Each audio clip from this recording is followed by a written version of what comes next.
Hi, this video is for Thursday, May 28th for ELA. It's a two-page story. I'll read it to you and do a little bit explaining, so hopefully this will help you with your work. What is the Constitution? So let's get into reading, and then I'll give some notes too. So I'm going to start in paragraph 1. America was a new country after the Revolutionary War. The country needed a central government and a set of laws for people to live by in order for it to become a strong and unified nation. During the war, colonies would not send money or supplies to provide support for soldiers in other colonies. If soldiers were in battle in Pennsylvania, the government of Virginia would not send food or supplies. After the war, each colony began to make its own laws and govern its own people. So before the United States was united, Virginia, we're talking East Coast states here, the 13 original colonies, you only looked out for your own people. It'd be like you only look out for your own family or people that look like you or act like you or related to you. This is what was happening in America in the late 1700s. So we're talking about 270 years ago or so. So obviously we're united and together. Let's see how we got there. Now I'm in paragraph 2 right here. With the Revolutionary War in the past, the colonies would need to work together as a team. The colonists in New Jersey didn't know how to get along with colonists in the state of Delaware. People in Rhode Island wouldn't work with people from New Hampshire. Lawyers, soldiers, merchants, and farmers from each colony decided to meet and agree upon a set of federal laws that would apply to everyone in America. So basically they were arguing and fighting, sort of happens now anyway, but they decided, okay, let's put the drama for the mamas. Let's end this now. Let's come to a meeting and let's figure out a plan for the country, not for individual states. Here's what the plan was. So now we're in the third paragraph right here. On May 25th, 1787, 55 men from the colonies gathered together in the state of Pennsylvania State House, which is now called Independence Hall. The men sat together at round tables to discuss how to form a republic. A republic is a type of government where the power is held by the people and their elected representatives. No other country in the world was a republic in 1787. So what these early Americans were trying to do was something not normal. Each colony had authority to create laws for themselves.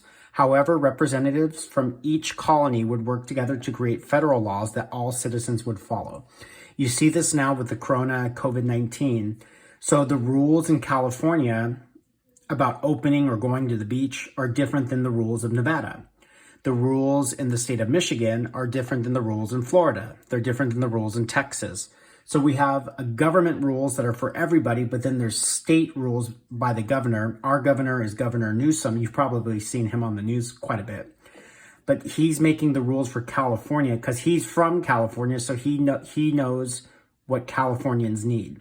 Just like the person from Texas, they're from Texas. He knows what Texans need. Let's keep going. The most important decision they had to make was how many votes each colony would have when it was time to vote on federal topics such as taxes or education. Representatives from the smaller colonies were concerned that the larger colonies would have more votes on issues in government. So everything wasn't perfect. They did have some disagreements. So these are the original papers. Obviously, it's not real. Just and this copy's in your Google Classroom too. But this is the fancy writing here.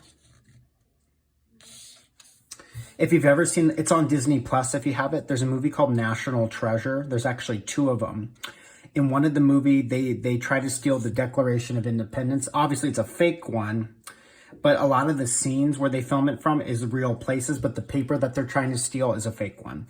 Then he takes like lemon juice and there's like an invisible, like a treasure map on the back. Obviously, that's fake. It's not real, but this is the real papers on here. Okay, let's finish the story here, or the article. So we're at the top. There we go. Throughout the hot and the humid summer, the men created a set of laws to rule the country. Everyone decided it was important to keep the meetings a secret. The tall windows on both sides of Independence Hall were hammered shut with nails to prevent eavesdropping by the townspeople. This is one of your Google Doc questions. They basically only allowed the 55 men to hear what they were saying. So the question is, if this meeting was for the whole country, why were only 55 men allowed to hear about it? That's something to think about. Finally, after 7 weeks, so there's 7 days in a week, so after 49 days of working on a plan to balance voting power between the small and large colonies, the men agreed to a compromise. One half of Congress, the Senate, would be represented by 2 men from each colony. The other half, the House of Representatives, would be represented in proportion to the number of people in the colony. In other words, a colony with fewer people would have fewer representatives. A colony with a larger population would have more representatives. And we still have those 2 things today: Congress, Senate, and House of Representatives. Another decision the men needed to make was to choose a leader. Someone needed to lead the country and speak with leaders of other countries. They knew they did not want a king. They called this position president. And they voted, you should know this, for George Washington to be the first president of the United States. And he represented all of the citizens in our new nation. I know some of you might know this, but how many different US presidents have we had? So Obama was number 44. If you said it out loud, and Trump is number 45. We're voting in the fall for people who are U.S. citizens and 18 and over for a new president in the fall. So when after summer, you'll hear a lot on the news about voting. So president number 46 we'll see who it is. Let's read the last paragraph here. In September of 1787, they finished writing the Constitution and proposed it to the colonies to ratify or approve. As each colony approved the Constitution, the colony became a state. The Constitution was approved by 9 colonies in the summer of 1788. The first 10 amendments, or the additions to the Constitution, were made in 1791. They are called the Bill of Rights. So hopefully this reading sort of helped you with your work. There's a copy of this in your Google Classroom. There's also a little Schoolhouse Rock video that talks about Constitution. It's just 3 minutes long. But hopefully this helped you with your work, and we'll see you next time.